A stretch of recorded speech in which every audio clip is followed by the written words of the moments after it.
حافظ صاحب آپ اس سے ایگری کرتے ہیں کہ صوبوں سے کچھ چیزیں یعنی کہ واپس لی جا سکتی ہیں یا لینی چاہیے ہیں تاکہ مرکز جو ہے وہ زیادہ مضبوط ہو جائے؟ آپ کے خیال میں شاہدہ بی بی سے آپ کرتے ہیں ایگری یا ڈس ایگری کرتے ہیں، یا واٹس یور انپٹ آن دس؟ بسم اللہ الرحمن الرحیم. بہت شکریہ رانا صاحب. دیکھیے بنیادی چیز اس پر سوچنا چاہیے کہ کیا وفاق کی مضبوطی صوبوں کی مضبوطی میں ہے یا صوبوں کی مضبوطی وفاق کی مضبوطی میں ہے. اگر وفاق اور صوبے کو آپ الگ کریں گے، یعنی اختیارات صوبوں سے لیں گے وفاق کو دیں گے، تو وفاق تو مضبوط ہوا. کیا صوبے مضبوط ہوئے یا کمزور ہوئے؟ ایک بات. اگر آپ وفاق کو مضبوط کرنا چاہتے ہیں تو پھر صوبوں کو مضبوط کرنا ہوگا. صوبوں کو مضبوط کرنے کے لیے 18ویں ترمیم کے تحت پارلیمنٹ نے اختیارات دیے تھے تقریباً 2010 اور 2011 میں. اب اگر NFC ایوارڈ میں جو حصہ صوبوں کو مل رہا ہے اس پر آپ یہ حکومت کٹ لگانا چاہتی ہے تو اس کو یہ دیکھنا ہوگا کہ کیا بڑی پارٹیاں PMLN اور پیپلز پارٹی اور 18ویں ترمیم میں صرف یہ دو پارٹیاں نہیں تھیں، پوری پارلیمنٹ متفقہ طور پر انہوں نے 18ویں ترمیم اتفاق سے پاس کیا، صوبوں کو اختیارات دیے جس کو ہم صوبۂ خود مختاری کی نیم صوبۂ خود مختاری. اگر اس میں آپ آگے پیچھے کر کے وہ اختیارات جو آپ نے دیے تھے صوبوں کو، بالخصوص فائنینشلی آپ نے اس کو اضافی رقم اس کے لیے تعین کیا گیا تھا، وہ واپس لینا چاہتے ہیں، تو کیا وہ پارٹیاں جنہوں نے سائن کیا ہے 18ویں ترمیم پر، اتفاق کیا، کیا وہ ایگری ہوں گے یا نہیں ہوں گے؟ کیا ان پارٹیوں کو اعتماد میں لینا ضروری ہے یا نہیں ہے ضروری؟ یہ ڈیبیٹیبل بات ہے. اس پہ ڈیبیٹ ہوگی، اسمبلی میں ہوگی، اس میں پارلیمنٹ میں اس پر ڈیبیٹ ہونا چاہیے. ایک بات. دوسری بات یہ پارلیمنٹ کی ہیئت کو بھی دیکھنا ہوگا، اس کی حیثیت کو بھی دیکھنا ہوگا، اس کی اہمیت کو بھی دیکھنا ہوگا. بہت سی ایسی چیزیں تھی جو نگران حکومت میں فیصلے ہوئے جو ان فیصلوں کا حق نگران حکومت نہیں رکھتی تھی.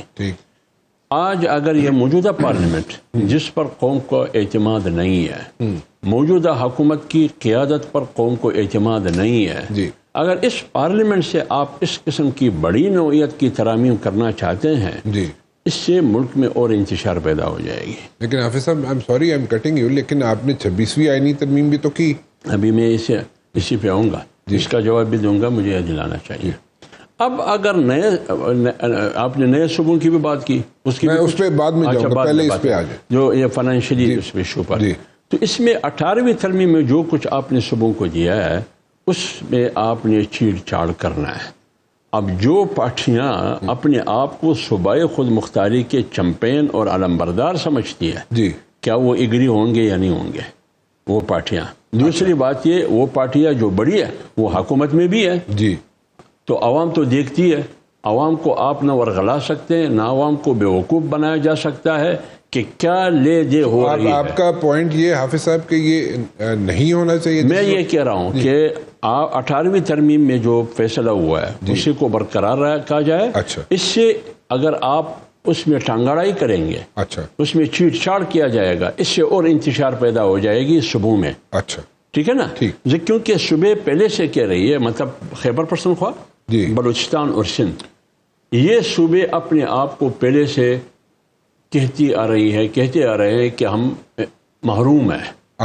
وہ احساس سے محرومی کا جو ایک عنصر ہے اس میں شدت آئے گی، بلکہ احساس غلامی کا احساس پیدا ہوگا، بلکہ یہ ہوگا کہ طاقت جو بالادست ہے وہ آئین سے بھی بالادست ہے، وہ قانون سے بھی بالادست ہے، وہ کمزور پر تسلط رکھنا چاہتے ہیں اور ڈالنا چاہتے ہیں. تو شاید اس سے انتشار بڑھے گی. اس ماحول میں جو ابھی ماحول ہے استحکام نہیں بڑھے گی، اور موجودہ جو پارلیمنٹ ہے اس کی اتنی حیثیت اور اہمیت نہیں ہے جو قوم اعتماد کرے اور اتنی بڑی ترمیم آپ کرے. تو پھر آپ اس کو کیسے لیں گے؟ اس کو 26ویں آئینی ترمیم؟ ٹھیک ہے، 26ویں آئینی ترمیم کی بات آپ نے کی.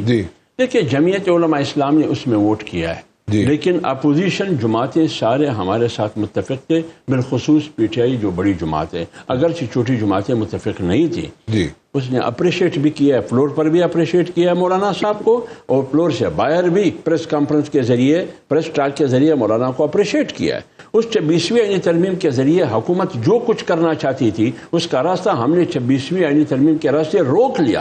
کسی حد تک آپ یہ کہہ رہے ہیں کچھ کلوزز آپ اگر اس کو مس یوز کیا جاتا ہے، اس کی ڈیفینیشن غلط ہو رہی ہے، یہ تو پھر میرا کام نہیں۔ اوکے بسرا صاحب، what's your take on this one? Should we go for this thing اور نو؟ مرکز کو مضبوط بنانا چاہیے؟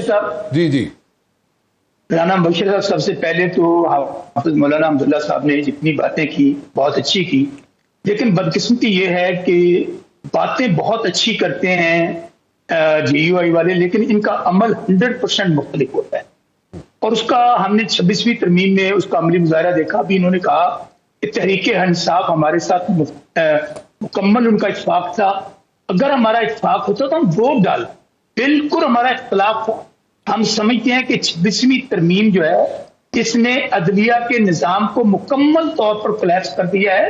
عدلیہ جو پہلے ہی ہماری دنیا میں مذاق کا تمثل اڑایا جاتا ہے کہ نیچے سے ہم 5 یا 6 نمبر پر ہیں، اس 26ویں ترمیم کو تو استعمال ہی کیا گیا عدلیہ کو کنٹرول کرنے کے لیے، اور اس کا مقصد صرف عمران خان صاحب کو نیچا دکھانے کے لیے اور تحریک انصاف کو نیچا دکھانے کے لیے پارلیمنٹ بھی فتح کی گئی، آپ کی عدلیہ بھی فتح کی گئی، میڈیا بھی فتح کیا گیا، اور کوئی ریزن نہیں ہے۔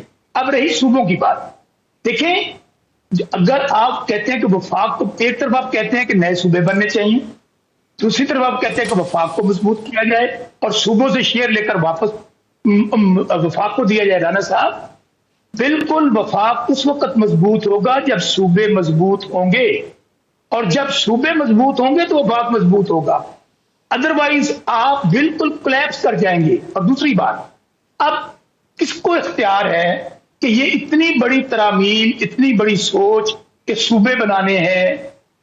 ہم نے NFC کو کی بات پہ میں بعد میں آتا ہوں، پہلے NFC پہ آ جائیں۔ NFC کی پہلی بات تو یہ ہے، دیکھیں اس وقت جو موجودہ نظام ہے، جو موجودہ اسمبلیاں ہیں، ان کی کوئی حیثیت نہیں ہے۔ اگر آپ سمجھتے ہیں وہی اسمبلیاں جن کے پیچھے عوام کی طاقت ہو وہ فیصلے لے سکتی ہیں، جو عوام کی نمائندہ پارلیمنٹ ہو۔ حالت یہ ہے کہ شہباز شریف خود ہارا ہوا، نواز شریف جو مسلم لیگ نون کا لیڈر ہے وہ ہارا ہوا، مریم بی بی ہاری ہوئی، اور یہ وزیر اعظم اور وزیر اعلیٰ ہیں۔ 17 سیٹوں والا وزیر، ایک منٹ رانا صاحب، ایک منٹ، 17 سیٹوں والا وزیر اعظم، اس کے پاس کیا اختیار ہے، کیا مینڈیٹ ہے عوام کا کہ وہ NFC کی طرف جائے یا وہ صوبوں کے اساس معاملے کو چھیڑے؟ اس کے لیے اس وقت پاکستان میں اور بھی سوال آنا ہے نا بسرا صاحب، اگر اس حکومت کے پاس نئی اختیارات ہیں جیسے کہ آپ کہہ رہے ہیں، اس حکومت کے پاس نئی سیٹیں ہیں جیسے آپ کہہ رہے ہیں، تو اگر یہ ساری باتیں درست ہیں تو پھر آپ لوگ مذاکرات کرنے کے لیے کیوں تیار ہو جاتے ہیں؟ رانا صاحب تھانوں کنے کہ اسی نہ چلے کارتوسانہ مذاکرات کرنے چاہنے۔ اچھا چلو ٹھیک ہے، مطلب ایک گل کلیئر ہو گئی کہ کسی مذاکرات بالکل نہیں کرنا چاہیے۔ بات سن لیں ذرا، بات سن لیں۔ جی سنائیں۔ آپ جیسے دانشور، ہمارے بہت سارے دوست کہتے ہیں